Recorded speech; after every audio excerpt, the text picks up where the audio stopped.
like to first off start by saying a very good morning to everybody and just how profoundly honored and grateful I am for this amazing opportunity to be together with you. My name is Pachauri, and I'm here today to extend my heart and my hand, my mind and my soul to you as members of my father's precious family. And just to share with those I'm meeting for the first time, I'm very blessed. My father, late Dr. R.K. Pachauri, led the Intergovernmental Panel on Climate Change as chairman for 13 years. He accepted the Nobel Peace Prize on behalf of the panel in the year 2007, along with then Vice President Al Gore. He also led the Intergovernmental Panel on Climate Change, or the IPCC, as vice chairman for 5 years prior. And by the end of his nearly 2 decades of work with the IPCC, my father was very convinced that it was really going to take a groundswell of action led by the people, and particularly young people, the 1.8 billion youth of the world, to address this issue. And very importantly, that we have a very small and rapidly closing window of opportunity to achieve what has been set out for us, especially in terms of the goals of the Paris Agreement, to limit global warming and to limit our emissions and to keep it under the 1.5 degrees centigrade limit pre-industrial period. And so with that was born the POP movement, where POP stands for Protect Our Planet. And this is a movement we set up together in the year 2016. So Dad and I set it up. And he'd started to conceptualize this already prior to his term ending at the IPCC. And what his vision and our action on the POP movement continues to be is that we come together as what Dad called his global family. And there's a Sanskrit saying which essentially means that we are a universal family. Vasudeva Kutumbakam. And that we can really only achieve what we're setting out to achieve by mobilizing even global governments, without whom we cannot do this. But it's people, and it's particularly the 1.8 billion youth of the world.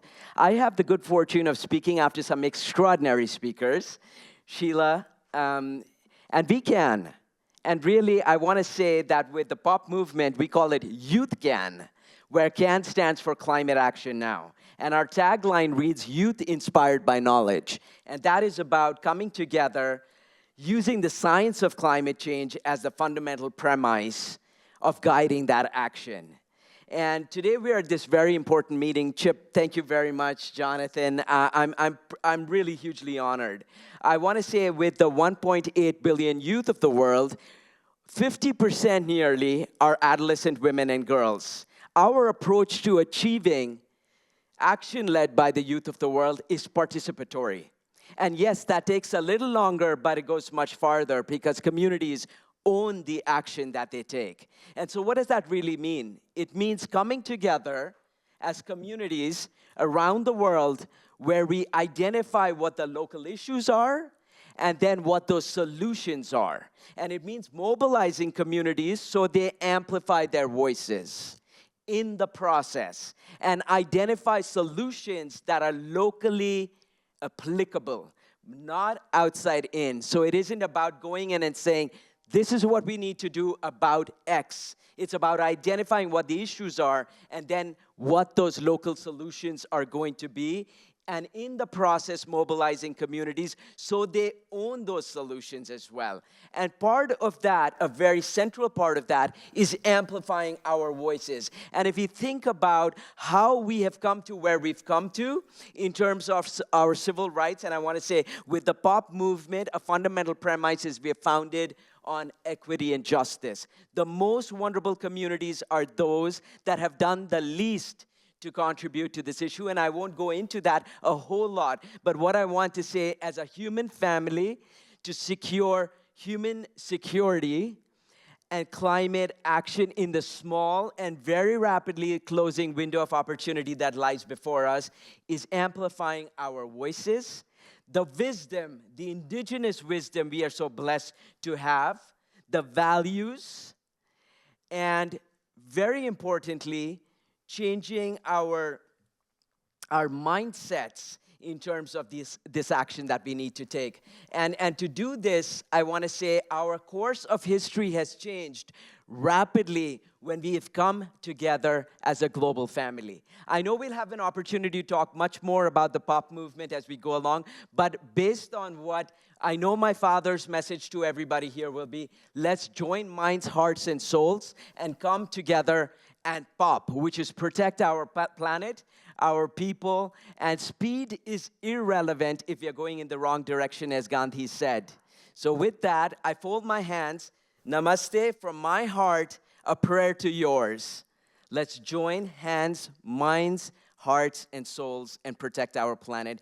Our time is now, and we do have hope. The solutions are out there, and we can do this together. Thank you very much. I'm blessed and grateful for you. And let's pop. I want to hear you say that. Let's what? Pop. I can't hear you. Pop. Let's what? Pop. Thank you very much.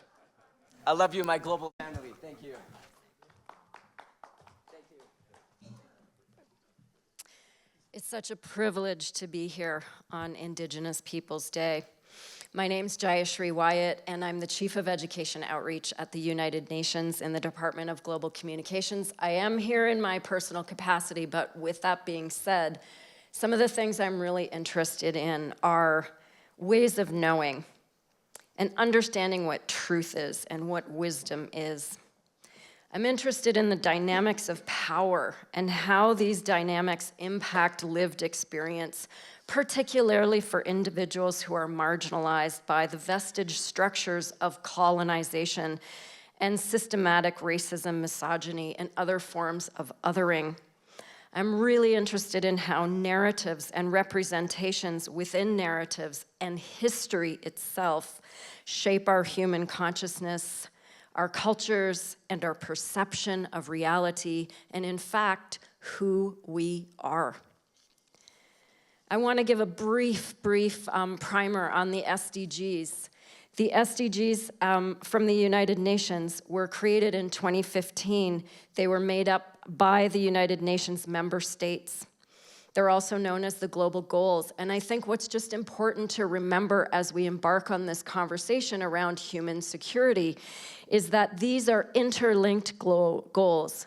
Climate change is there, empowering women, ending inequality are all there, but when we take them together, this is really a blueprint for humanity, for peace, for prosperity, for all people on a healthy planet. What's the state of play right now? Well, the Secretary General said in September at the UNGA that only 15% of these targets are on track and many are going in reverse. Our people and planet are in crisis. And the SG also said that the SDGs, they're not just a list of goals, they carry the hopes, the dreams, the rights, and expectations of people everywhere. They're existential. These are not just a list, as the SG said. Brain science shows us that when we see giant statistics like the fact that there's 117.2 people who are on the move, our brains shut off. But we all remember that picture of a 2-year-old that washed up on shore. And that is why storytelling is so important. Someone who has really shaped my conscience about the power of storytelling is Chimamanda Adichie. And she says that stories have had the power to malign and to dispossess, but but stories also have the power to give back dignity and to create new realities and new understandings. I recently found out that my family's story that we have been telling each other is that we came over from Switzerland to Canada and we settled in Listowel in 1847. And it's been a wonderful, wonderful family story. Our family's been meeting for over 100 years. But power is also at the heart of storytelling. Where do you start that story? Who has the power to tell that story? How many stories are being told about those particular individuals? And when you have the power to tell stories about another person, and that story becomes the story about that group or about that person, then you have unlimited power. So I have recently discovered that the land that my family bought was obviously on Native lands, on First Nations peoples' lands in Canada. So today, on Indigenous Peoples' Day, one of the things that my family is doing is looking at how we can recognize that so that we can become part of the conversation of reconciliation. We have to remember that when our family story starts, it started with the dispossession of land of other people who were removed. It was the Ojibwe Nation, and they were removed to Huron territories. Well, how does this personal story connect to the story also of the UN? The way that we tell stories, I think, in the UN is also so important.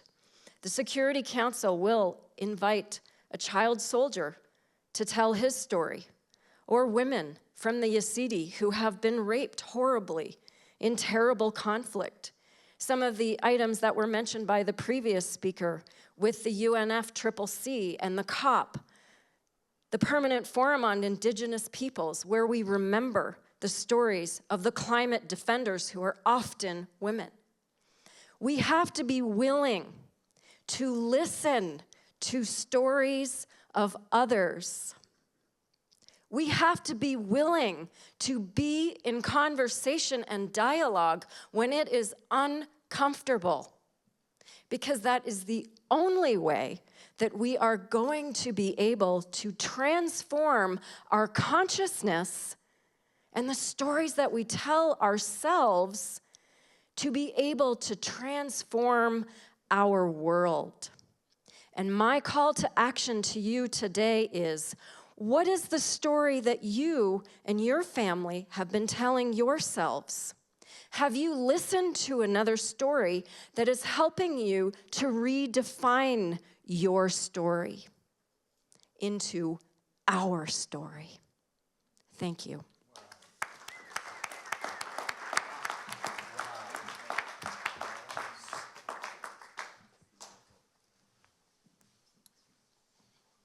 Wow. I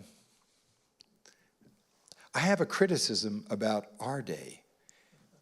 It is American Renewable Energy Day, and the people that CHIP has gathered, their identities are not national, basically.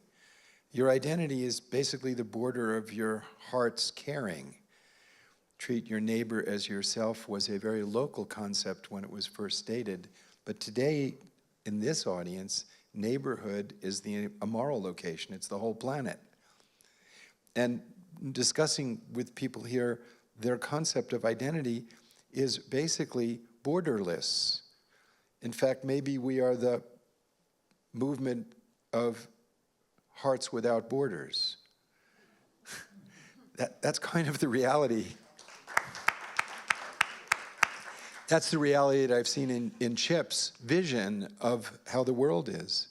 And one of the things that I've learned from indigenous wise people is they often begin thanking all my relatives. And they don't just mean people. They mean the web of life itself. The web of life as part of your own body. The reality that when we breathe, 60% of our oxygen comes from phytoplankton. That is our body. It's not just property. It is our living body. That is our relative. That's a very deep concept. But how are we running our... And when you see how automobiles are advertised, they're not advertised in the way most of them are used sitting in traffic jams. I never saw an ad for a Ford in a traffic jam. You see it, we've won the culture. You see a Ford out in nature, right? So we've won the culture, but the reality and the culture are and the laws are completely disconnected. So I want to talk about two basic principles that that the problem that we have today come from. Pillars of ignorance, distortion. One of them is property. So our concepts of property come from the Roman times that were codified in the common law of Britain, which influenced deeply the colonization of this area. So Blackstone, who articulated the common law that we live with, said, "The right of property, that sole and despotic dominion which one man claims and exercises over the external things of the world, in total exclusion of the right of any other individual in the universe." Included in that right, from the Roman times, is the right of destruction. The right of destruction. It's really very radical. You have property of like a bunch of sticks or make up property. You can sell it, you can fix it, you can mortgage it, and you can destroy it. Well, we can't allow that definition of expropriation of the natural world to continue to be applied to the global commons. And you can conceive of American history as a battle between fundamental human rights articulated in the Bill of Rights and this absolute property right, really highlighted by the Civil War, in which people said the right to own other human beings, or the right of destruction of indigenous people, versus just the right to be people. And today, the legatees who fought for the right of absolute property over other human beings, have translated that right of property to the global commons. And they're saying, we don't want the United Nations system to be curtailing our right to the future of the planet. And it's based on this misconception of the absolute right of property. That right of property gets codified in the 17th century with the absolute aspiration of dominion over the planet Earth of the limited liability corporations, first being the East Indies Corporation. The other concept that took place in the 17th century that we need to address is the nation state as the singular definition of security, as the leading to military nationalism as the definition of security. Where did that come from? It came from the problem of the 17th century, which was whose definition of Jesus' love was better, Protestant or Catholic, and they were slaughtering each other in Central Europe. The issue was how to separate people. That was the problem that the nation state was designed to address. That's a horse and buggy road, and today's problem is, how do we say, all my relatives? The human family is one. The problems that we face are borderless. So our analysis has to go to these core concepts because they no longer apply. The problems that we face today have to be defined as human security problems, and the human security can only be obtained in cooperation with the natural world. Not cooperation, but realize we are a part of the natural world, and that is what we can learn from indigenous people who understand that and honor that. So I say today, ideas matter as much as they did in the 17th century. Ideas are powerful, and we need to understand which ideas are the hurdles we need to overcome. And the most important ones are love people, use things. Don't love things and use people. Nations are things, ideas are things, and our hearts are not things. Thank you.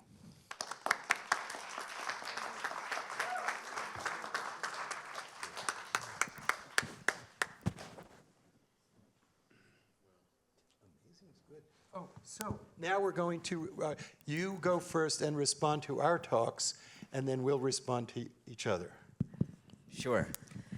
Well, I thank you. I want to say that, just relating to the important points brought up by my co-panelists, when we think about the movements that have taken place, moments where we've been able to come together and change the course of history, it's been when we got together, told stories around a fire, told stories in the form of music. We've used local tradition and art and culture, and that's what's brought people together. And I think your point about storytelling, the coming together of people by sharing those common values, the voices, and by having an opportunity to amplify those voices, we have in fact succeeded in changing the course of history. And I do believe we have the ability to do that. We have a chance right now. Yes, that window of opportunity, as I mentioned, is rapidly closing,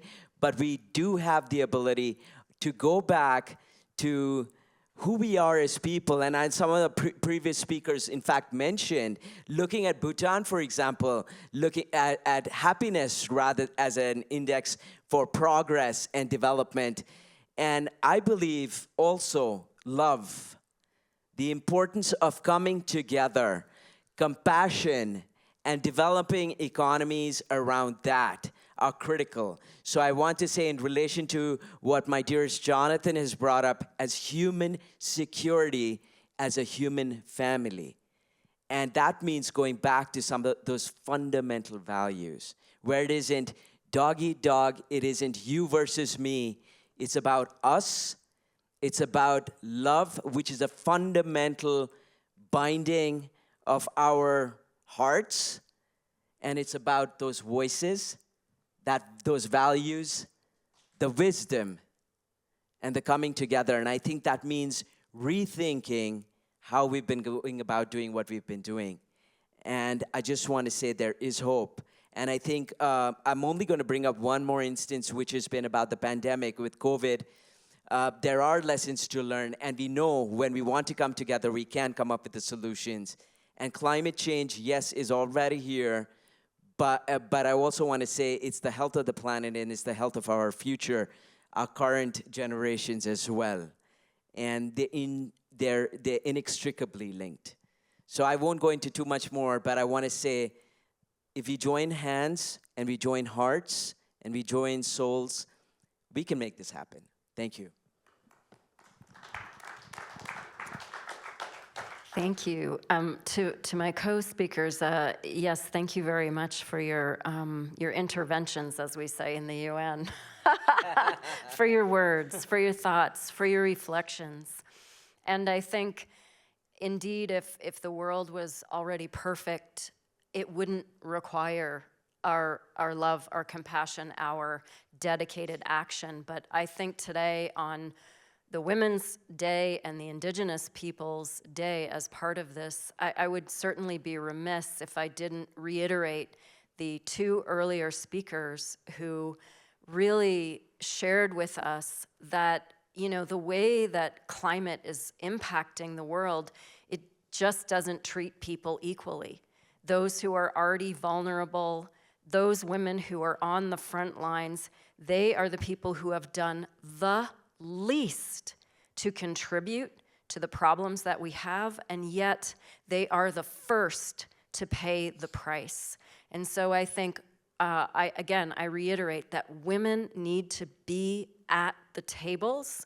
Indigenous people with their wisdom need to be at the table. And they don't just need to be at the table, they need to be heard in the same amount of time as the rest of the airtime that gets taken, as we heard from our previous speaker. So this is critical. And who is going to bring about this change? Well, it's going to be you and me and all of us together who have to do this work. And I want to leave you with two quotes.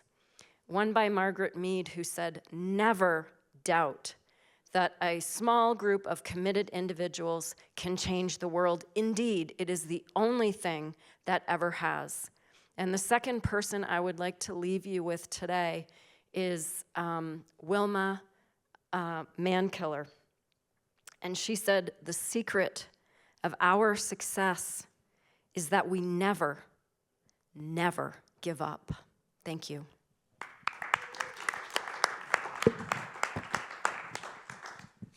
The UN is one of the first places where someone can say "we" and actually mean everybody. And so what we're talking about is how do we include the very basic "we" of half of the human family? If we don't include that, we can't possibly have any integrity and succeed. But the "we," even though the charter begins "we the peoples," the fact is the "we" is mostly nation states operating in their intrinsic self-interest, just as corporations, also de jure institutions created by law, a small group of people in the 17th century creating these ideas. That's what we're dealing with, a small group of people in Middelburg, Netherlands, creating the first limited liability multinational corporation. It's a small group of people created this. It's only about 100 corporations produce about 80% of the carbon emissions. It's not a lot of people deciding the future of the planet. It's a small group. But they're going in a different direction. I was struck yesterday when we were hearing the story of America and hearing the story from the side of original peoples. And one of the things that hit me was when I learned the history of America, and I did a documentary that won a lot of awards on the creation of America, I discovered that the very concept of federalism, of multiple states coming together, came from the indigenous people. That's where it came from. So the very concept of the modern state of United States, the first nation created by a legal instrument in human history, the legal instrument is founded on the wisdom of the indigenous people that were here first. I was never taught that. I discovered that as I was delving into the origin. So the story, as you point out, all we are saying, so human security story is the story we have to tell. The only debate that I've heard about it was from a very great leader, Governor Jerry Brown. He said we should call it planetary realism. I think that's actually more accurate, except for the fact that the nations of the world in 2012 at a General Assembly resolution accepted the concept of human security. And that since that's the story the UN is willing to say, that's where I come out. So I was recently in the debates, in the debates of creating the high-level statement on the SDGs by the heads of state of the world. I was representing the institution arising from the UN Convention Against Corruption. So I was in the debates, and I was privileged to get a section on anti-corruption to go after the $2 to $4 trillion stolen from productive economies by tax evasion, tax avoidance, human trafficking, and all these things. That's the only place where there's money. But the Japanese were arguing we need to put human security in it. The Russians said we will break consensus on putting human security there. So I went to talk with them about that and said, why? And they came back the next day and said, we are concerned that human security will be used as a way of breaching sovereignty under the doctrine of responsibility to protect, and thus we are against it. Overlooking the fact that that was the justification for their invasion of Ukraine. So it was obviously incoherent and not worth debating. So right now, the international system being burdened by this obsession of the religion of nationalism is created a barrier to rational discussion. So in the short term, we can't allow this conquest war. But in the long term, we need the power of ought. The power of ought is, for America, was we hold these truths to be self-evident. Not self-evident when it was stated.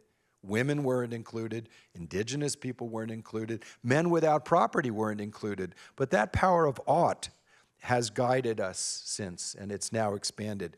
The power of ought today is, I believe, human security, which must include all my relatives, the wisdom of the indigenous people, that the web of life is our own life, and that we're not protecting something outside, we are protecting ourselves, because in truth, we are one.